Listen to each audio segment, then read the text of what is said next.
Yo, what's up guys? So, for today's video, talagyan natin ng lifter yung Fino. Which is, eto. Ayan. Nabili ko lang sa Shopee. Mga 200 yun. So, ito yung Fino. Okay, bakit ko lalagyan ng lifter to? Dahil, dito. Sabi nung may-ari nito, which is yung kuya ko, pag pinagawa ko daw to, itong airbox niya, maka daw masira ulit. So, sabi niya, lagyan ko daw ng lifter. Ito siya ito. Ayan. Ang kaso nga lang, is hindi siya magkasya. Ito. Itong butas na to, ay yung magkasya dito. Sa ano niya. Dito, ayun sa taas niya. So, ginawa ko tong video na to para tutorial din kung paano didiskartehan kasi ayaw nga magkasya. So, sa mga mayroong Fino dyan, Fino Carb 2013, sa mga magbabalak maglalagay ng lifter, kung mararanasan nyo yung naranasan ko, which is kagabi kasi nabaklas ko na to. So, tinesting ko siya, ayaw talagang pumasok. So, ayun, ginawa ko ng paraan. Tawag dito, tinabasan ko yung loob niya, binarena ko. Makikita nyo, hindi pa siya bantay, so hindi ko pa siya tinapos kasi gusto ko siyang videohan. So, sa may mga Fino Carb dyan, sa mga magbabalak maglagay ng lifter, pwede nyo gawin yung gagawin ko ngayon, which is tatabasan pa natin to. So, ayan. Unang gagawin natin is syempre tatanggalin natin yung mga kaha nito. Ito, pati ito, tanggal din yan. Kaso nga lang ito is hindi ko siya matatanggal gawa na nasa kuya ko yung allen wrench ko. Sarado sa kanila. So, bahala na mamaya. So, tanggal to. Ito, handlebar, pati yung gas sa loob. Pati ito. Ayan. So, tara, let's go.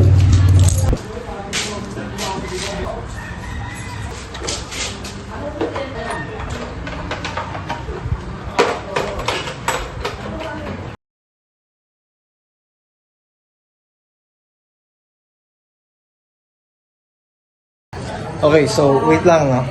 Bago natin tuluyang baklasin, tapusan muna natin itong tabasan. Baka kasi mamaya is, ano nyo na, diba? Alay lang kasi to, baka masira, sayang din yung baklas. Diba? So, ito muna unahin natin. Let's go. Okay, okay. So, update guys, no? Sa ginawa ko.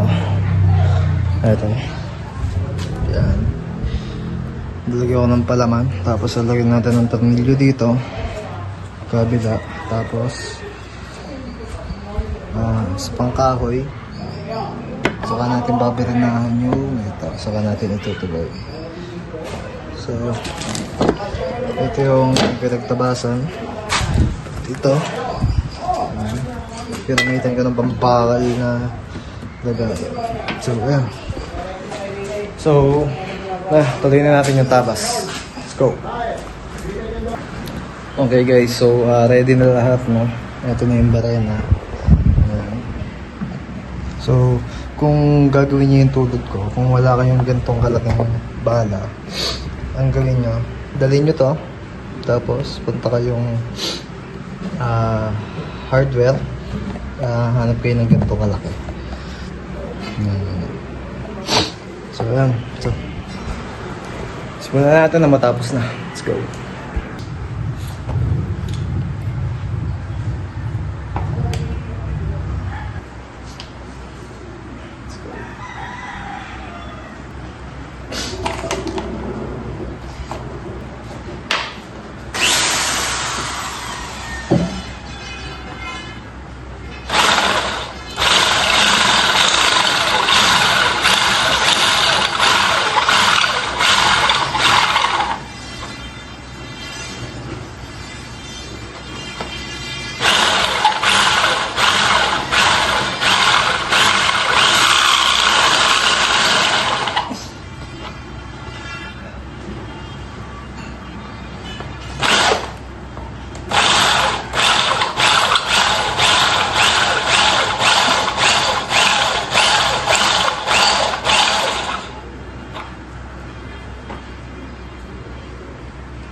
Lapit na.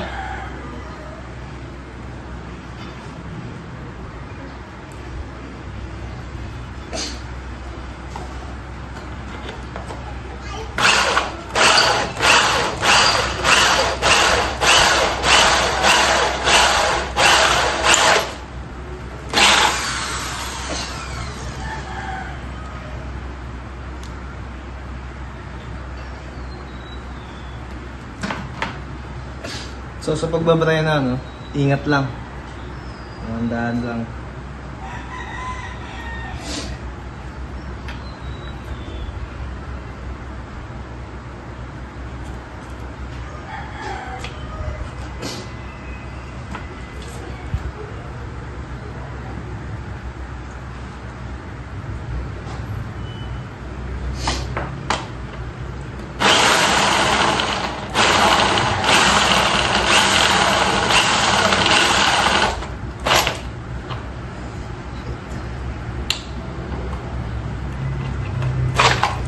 Wala.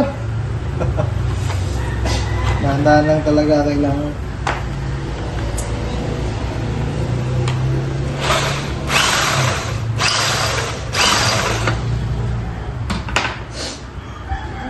So, okay na yan. Tapon ba? Suot na siya. Pwede na yan. Kapitan natin. Baklasin natin yung aha. Let's go. Okay, so by the way, pagkatapos tabasan, mas maganda lihahin nyo para hindi masyadong mag-response sa loob.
So, by the way, itong lifter nga pala na to is Mokoto siya. Mokoto. Ayan. Mokoto CNC. So, ayan. Tara, baklasin na natin. Let's go.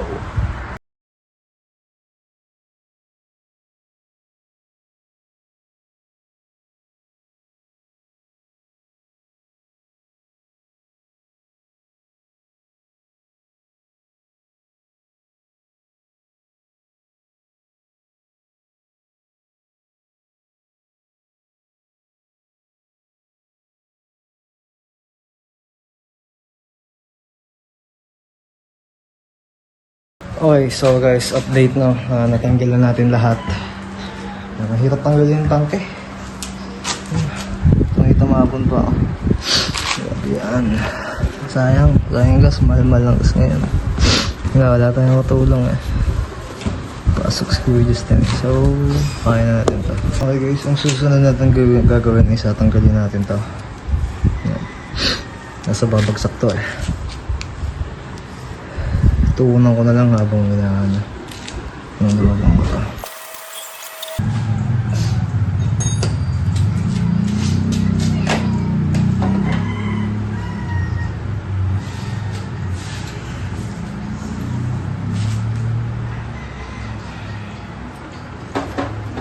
Aray ko!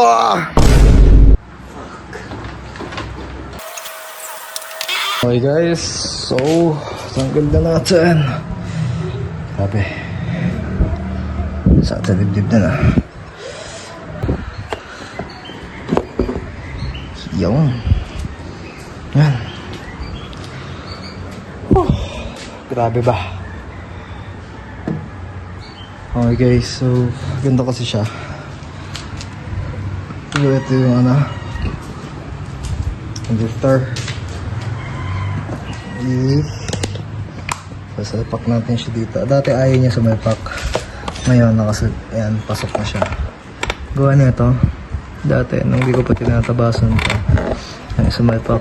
Ngayon, tinapos natin kanina. Pwede na. Ayan. Medyo may play po siya ng konti. Lagyan na lang natin ng tape lang. Pwede naman nata siguro yan. Ewan ko. Sa mga mekaniko dyan, baka naman yan ang advice niya. So, ayan. Ayan. Let's go. Salpak na natin. Okay guys.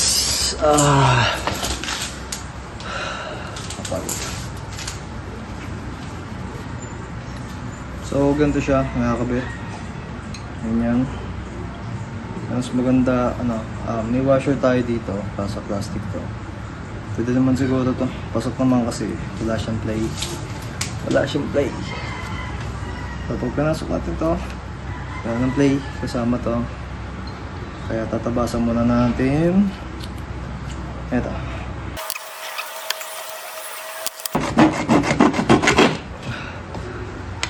Okay. So, ito na. Putol natin, di pa pantay. Si Bailey Hindi.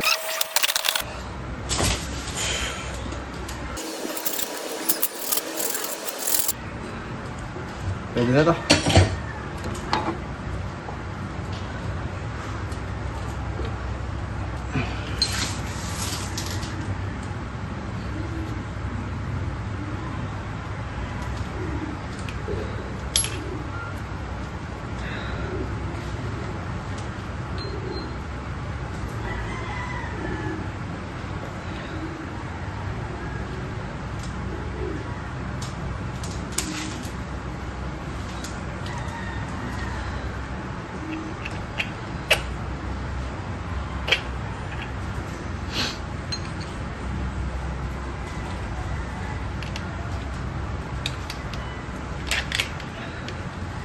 Yan.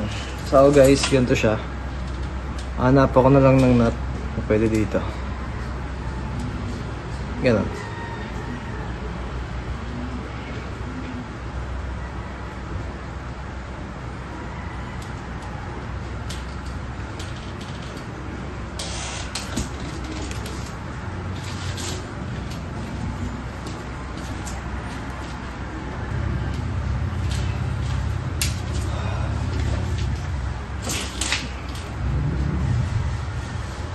Okay guys, eto na. So, lagyan na lang natin ng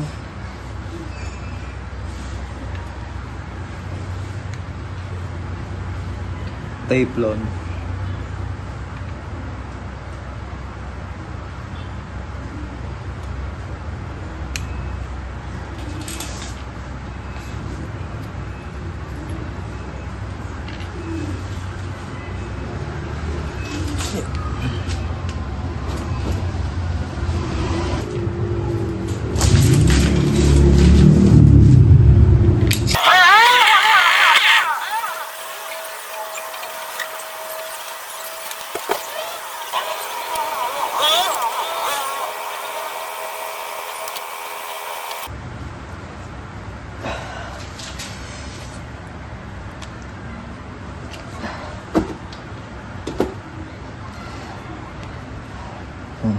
Okay na guys.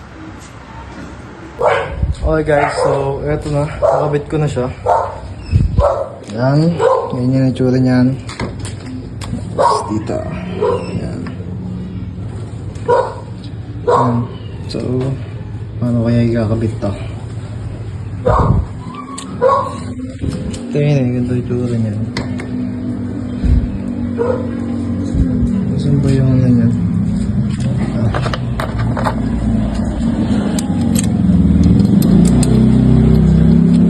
Tama ba?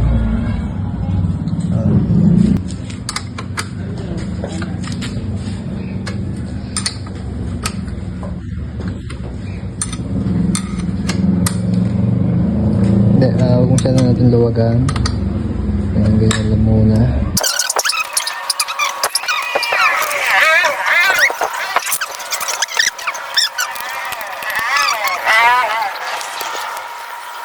Yan guys, so okay na. Nakakabit na siya. Maigpit na. Dito tayo nagtagal gawa nang hindi siya pumapasok. Siguro na okay na to. Okay, balikan natin lahat. Yo, so ayan guys, kakatapos lang no, umangat siya. 7mm yung dinagdag. Ayun, tignan natin. So dito guys, kung makikita nyo yung gulong is dikit na siya sa sahig. Kasi nung dagdag na tayo. Correction, 7 cm yung kinabit na lifter. According sa description sa Shopee. So, yun lang guys. Thanks for watching.